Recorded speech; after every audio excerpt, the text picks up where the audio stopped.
Assalamualaikum warahmatullahi wabarakatuh. Perkenalkan, saya Amaradi Hanifah dengan 3 digit NIM terakhir 015 dari program studi Teknologi Rekayasa Otomasi Sekolah Vokasi Universitas Diponegoro. Pada video kali ini, saya akan membahas tentang auto tuning PID motor DC dengan simulasi pada Simulink.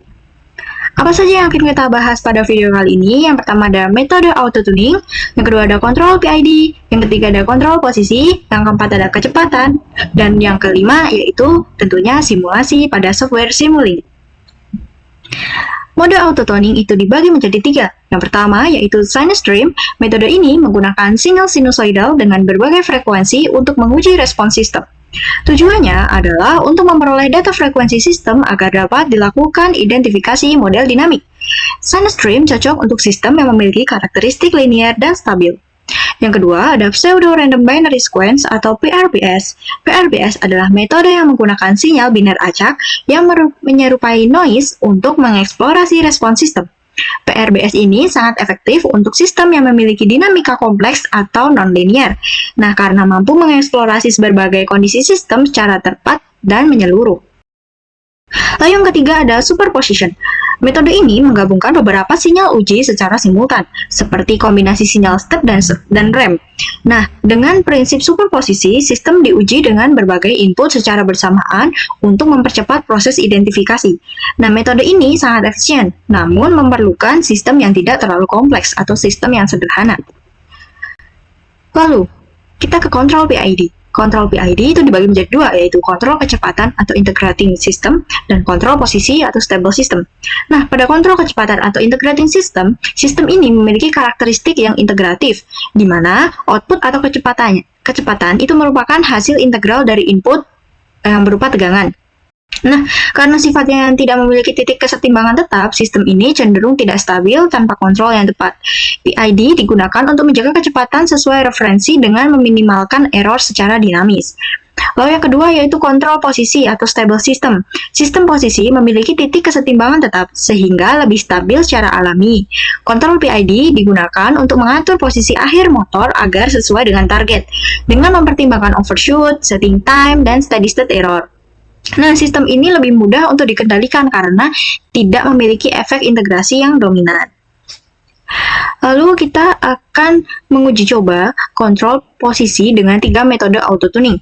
Langkah-langkahnya yaitu set point bebas, disetting ke nilai tertentu, lalu tunggu hingga sistem stabil, lalu aktifkan auto tuningnya, lalu kita menunggu lebih dari 200 detik, lalu kita mengamati grafiknya, dan jika sudah selesai, matikan auto tuning, dan kita akan mendapatkan nilai KP, KI, dan KD secara otomatis. Nah, hasilnya itu bisa berupa grafik respon, lalu parameter PID, dan juga perbandingan hasil dari ketiga metode.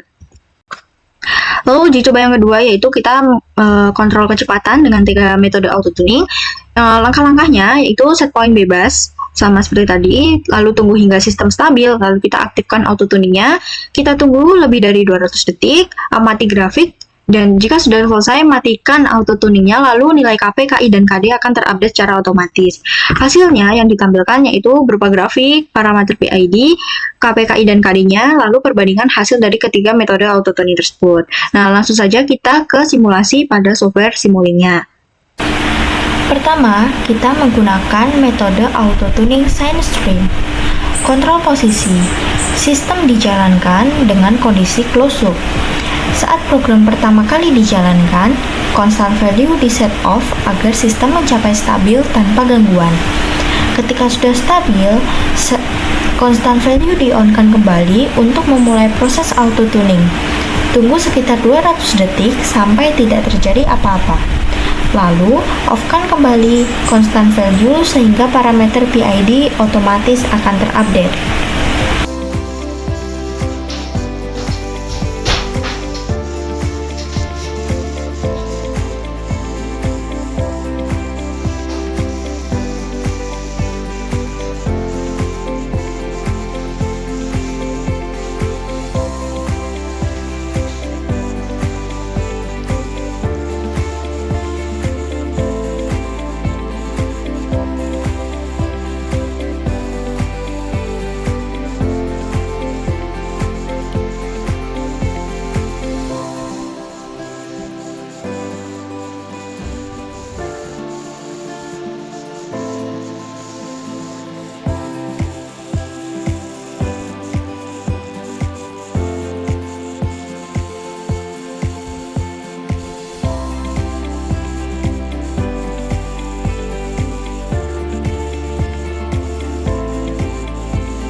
Nah, setelah 200 detik, kita update untuk PID-nya.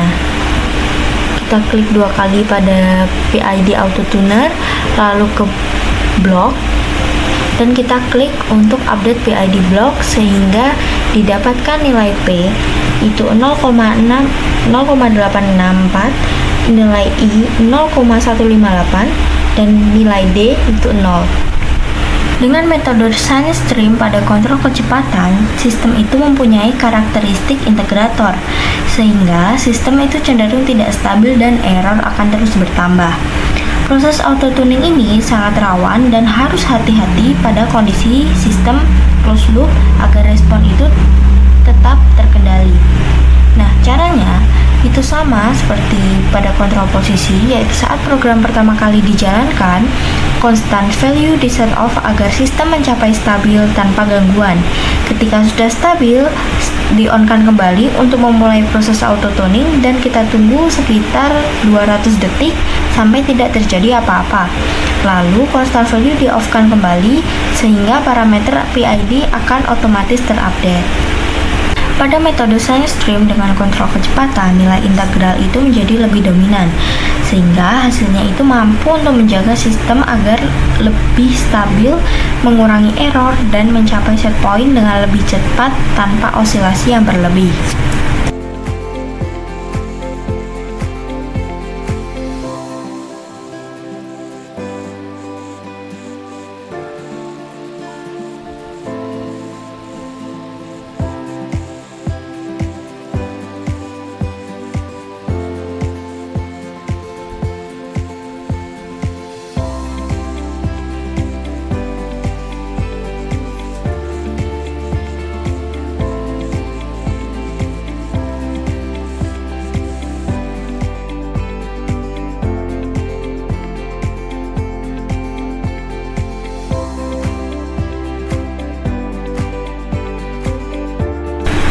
Selanjutnya, yaitu metode superposisi dengan kontrol posisi. Proses auto-tuning dalam closed loop. Metode ini bekerja dengan memberikan beberapa sinyal eksitasi pada waktu yang bersamaan sehingga karakteristik sistem itu dapat diidentifikasi secara lebih cepat. Nah, caranya itu sama, yaitu saat program pertama kali dijalankan, constant value di set off agar sistem mencapai stabil tanpa gangguan. Lalu, ketika sudah stabil, di-on-kan kembali untuk memulai proses auto-tuning dan kita tunggu sekitar 200 detik sampai tidak terjadi apa-apa pada grafik. Lalu, constant value di-off-kan sehingga parameter PID akan otomatis terupdate.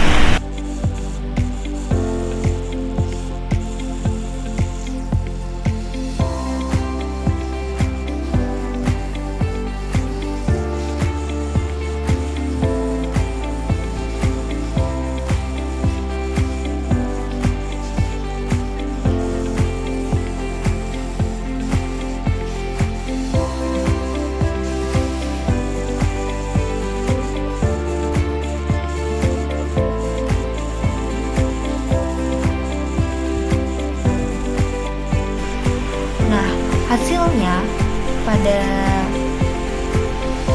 metode superposisi ini adalah responnya itu lebih halus, errornya kecil, sehingga sistem itu dapat mengikuti set point secara stabil. Setelah kita melakukan percobaan simulasi dengan 3 metode auto-tuning, dapat diberikan kesimpulan, auto-tuning PID motor DC merupakan Setelah kita melakukan percobaan dengan 3 metode auto-tuning, dapat diberikan kesimpulan bahwa auto-tuning PID motor DC menggunakan MATLAB Simulink adalah bahwa proses auto-tuning itu sangat membantu dalam menentukan parameter kontrol PID tanpa harus melakukan trial and error secara manual. Nah, 3 metode auto-tuning yang digunakan yaitu SignStream, Superposition, dan PRBS masing-masing memiliki keunggulan tersendiri sesuai dengan karakteristik sistem. Nah, metode SignStream ini lebih disesuai untuk sistem posisi yang stabil karena menghasilkan parameter dengan overshoot rendah dan respon yang sangat halus. Nah, metode superposition memberikan hasil yang seimbang dan dapat diterapkan baik pada kontrol posisi maupun kecepatan. Sedangkan metode PRBS itu lebih efektif untuk sistem kecepatan yang bersifat integrating karena mampu mengeksplorasi dinamika sistem dengan cepat dan menghasilkan respon yang lebih adaptif. Nah, dari hasil percobaan terlihat itu bahwa kontrol posisi itu lebih mudah dituning karena sifatnya stabil, sementara kontrol kecepatan itu membutuhkan perhatian lebih karena sifat integratingnya itu yang cenderung tidak stabil. Secara keseluruhan, auto tuning PID itu terbukti mampu memperbarui nilai KP, KI, dan KD secara otomatis sesuai dengan kondisi sistem, sehingga performa motor DC-nya itu dapat dioptimalkan baik untuk pengendali posisi maupun pengendali kecepatan. Nah, dengan demikian, auto tuning itu menjadi solusi praktis dan efisien dalam penerapan kontrol PID pada sistem motor DC. Itu saja yang dapat saya sampaikan pada video kali ini. Mohon maaf apabila terdapat kesalahan dalam penyampaian materi dan juga perkataan. Terima kasih telah menonton video saya. Wassalamualaikum warahmatullahi wabarakatuh. Sampai jumpa di lain video.